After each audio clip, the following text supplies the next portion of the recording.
ओम नमः शिवाय, जय महाकाल। दोस्तों, एक बार फिर से एकादशी का बहुत ही पवित्र और सुंदर सा दिन आ गया है। इस 19 अप्रैल को कामदा एकादशी का बहुत ही प्यारा सा दिन है। और जैसा कि नाम से ही पता लग जाता है कि कामदा एकादशी सभी कामनाओं को पूरा करती है, इसलिए इस कामदा एकादशी का बहुत ही विशेष महत्व होता है। आज के इस वीडियो में मैं आपको पूज्य गुरु जी की कथा में बताए गए कामदा एकादशी के बहुत ही आसान से उपाय बताऊंगा, इसलिए उपायों को सही से समझने के लिए वीडियो को एंड तक जरूर देखें। तो ये दोनों उपाय कैसे करने हैं, क्या करना है, सब बताऊंगा, इसलिए जल्दी से जाके वीडियो को लाइक कर दीजिए। और अगर पहली बार चैनल पर आए हैं तो प्लीज़ हमारे चैनल द बेलपत्र को सब्सक्राइब जरूर करें।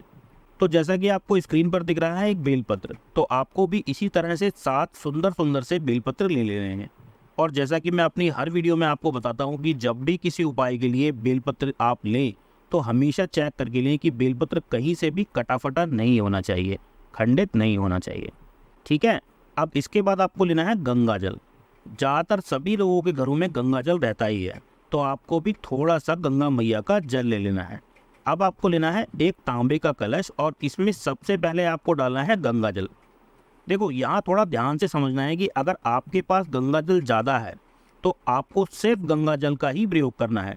लेकिन अगर आपके पास गंगा जल कम मात्रा में है तो आपको पहले थोड़ा सा अपने घर का जल इस कलश में लेना है और फिर इसी कलश में थोड़ा सा गंगा जल आपको मिला लेना है।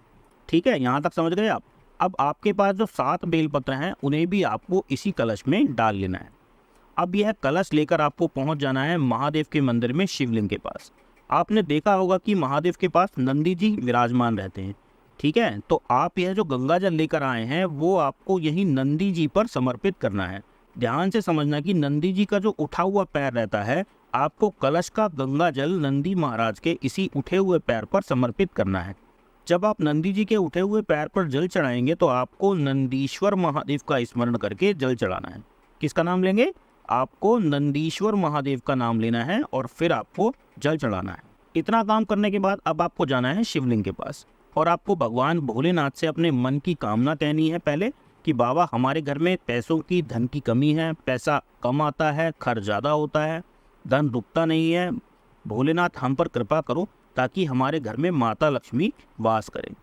इस तरीके से भोलेनाथ से अपने मन की कामना कहनी है आपको। अब श्री शिवाय नमस्तुभ्यम मंत्र का स्मरण करके आपके पास जो 7 बेलपत्र बची हैं उन्हें एक एक करके महादेव के शिवलिंग पर चढ़ाते जाना है। बेलपत्र चढ़ाते समय आपको ध्यान रखना है कि आप जो बेलपत्र शिवलिंग पर समर्पित करेंगे उस बेलपत्र की डंडी आपकी तरफ होनी चाहिए। देखिए, जैसा आपको स्क्रीन पर दिख रहा है आपको भी ऐसे ही बेलपत्र चढ़ानी है। ठीक है, ध्यान रखना है कि गंगा जल चढ़ाना है नंदी महाराज के उठे हुए पैर पर नंदीश्वर महादेव का स्मरण करके, और गंगा जल में जो 7 बेलपत्र रखी थी वो महादेव के शिवलिंग पर अपनी कामना कहकर चढ़ानी है। बस आपको इतना ही काम करना है। यह उपाय करने से आपके घर में धन बढ़ेगा, पैसों की बर्बादी बंद होगी, घर में बरकत बढ़ेगी और माँ लक्ष्मी आपके घर में वास करेंगी। अगर आप भी धन की कमी से परेशान हैं तो एक बार यह उपाय आप जरूर कीजिएगा। इस उपाय को आप किसी भी एकादशी के दिन किसी भी समय कर सकते हैं। तो ये तो हो गया कामदा एकादशी का पहला उपाय। अब समझते हैं दूसरे उपाय के बारे में। तो जैसा कि आपको स्क्रीन पर दिख रहा है लाल और पीला चंदन, तो इसमें से आपको कोई सा भी एक चंदन, चाहे तो लाल चंदन ले लीजिए चाहे तो पीला चंदन, आपके पास जो हो वो आपको ले लेना है। देखो, यह जो एकादशी का चंदन वाला उपाय है इसको करने से 2 फायदे होते हैं। पहला यह कि अगर आपके घर में कोई व्यक्ति बीमार है, बहुत दिनों से घर का परिवार का कोई सदस्य बीमार है और दवा खाने के बाद भी उसे आराम नहीं हो रहा है, उसका स्वास्थ्य ठीक नहीं हो रहा है, तो आप इस उपाय को कर सकते हैं। या फिर आपके घर का कोई सदस्य जो बहुत ज़्यादा क्रोधी है, बहुत गुस्सा करता है, तो भी आप इस उपाय को कर सकते हैं। यहाँ थोड़ा ध्यान से समझना है कि इस उपाय को नियम बनाकर करना है, इसलिए बहुत ध्यान से समझना। तो आपको लाल या पीला कोई सा भी एक चंदन ले लेना है और इसके साथ ही आपको लेना है एक तांबे का कलश और उसमें अपने घर का साफ जल भर लेना है। अब इन दोनों चीज़ों को लेकर आपको पहुंच जाना है महादेव के मंदिर में, शिवलिंग के पास। देखो, शिवलिंग में 3 स्थान बहुत महत्वपूर्ण माने जाते हैं और जो भी व्यक्ति इन 3 जगह पर उपाय करता है उसकी सभी इच्छाएं जरूर पूरी होती हैं। तो शिवलिंग में वो 3 स्थान कौन से हैं, आइए जानते हैं। तो पहला स्थान है महादेव की सबसे छोटी बेटी माता अशोक सुंदरी का स्थान। दूसरा स्थान होता है माता का हस्तकमल और तीसरा स्थान होता है महादेव के शिवलिंग का सबसे ऊपर का भाग। अब ध्यान से समझना कि आपने कोई सा भी चंदन लिया है, चाहे लाल चंदन चाहे पीला चंदन, आपको चंदन से शिवलिंग पर 3 बिंदियां लगानी है।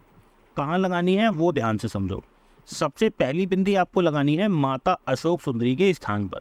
अब आपने जो बिंदी लगाई है चंदन से माता अशोक सुंदरी पर, तो आपको इसी बिंदी पर थोड़ा सा जल समर्पित कर देना है।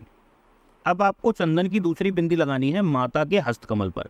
अब यहाँ पर भी आपको बिंदी लगाने के बाद थोड़ा सा जल समर्पित कर देना है। अब आपको महादेव के शिवलिंग पर चंदन की तीसरी बिंदी लगानी है और अब आपके कलश में जितना भी जल बचा है वो सारा जल आपको शिवलिंग पर भगवान भोलेनाथ पर श्री शिवाय नमस्तुभ्यम का स्मरण करते हुए समर्पित कर देना है। अब जब आप शिवलिंग पर जल समर्पित करेंगे तो आपके घर में जो व्यक्ति बहुत बीमार है या जो व्यक्ति बहुत क्रोध करता है, बहुत गुस्सा करता है, उसका नाम और गोत्र बोलकर आपको जल चढ़ाना है। यकीन मानिए वो व्यक्ति कितनी भी पुरानी बीमारी से परेशान हो या कितना भी क्रोध क्यों ना करता हो, कितना भी गुस्सा करता हो, धीरे धीरे उसकी सारी समस्याएं समाप्त हो जाएंगी। तो बस भगवान शिव पर भरोसा रखिए और भोलेनाथ का नाम लेकर जो उपाय आपको करना है वो आप कर सकते हैं। आशा है आपको दोनों उपाय समझ आए होंगे। अगर वीडियो पसंद आई हो तो प्लीज़ इसे लाइक ज़रूर करें। साथ ही अगर पहली बार चैनल पर आए हैं तो हमारे चैनल द बेलपत्र को सब्सक्राइब जरूर करें। अगर आपको कुछ पूछना है तो कमेंट बॉक्स में पूछ सकते हैं। इसके अलावा आप हमारी सभी वीडियोस व्हाट्सएप और टेलीग्राम पर भी देख सकते हैं, उसका लिंक आपको डिस्क्रिप्शन में मिल जाएगा। अब मैं मिलूंगा आपसे अगली वीडियो में, तब तक हर हर महादेव।